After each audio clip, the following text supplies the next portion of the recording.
Newton's third law states that for every action, there is an equal and opposite reaction.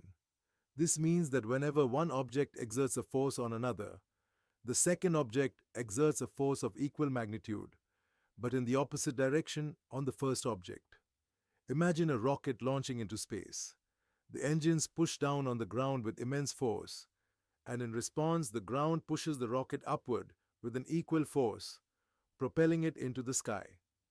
Mathematically, we can express this with the formula F1 equal F2, where F1 is the force exerted by the first object and F2 is the force exerted by the second.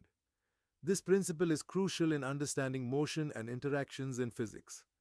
Consider a swimmer pushing against the water. As they push backward, the water pushes them forward.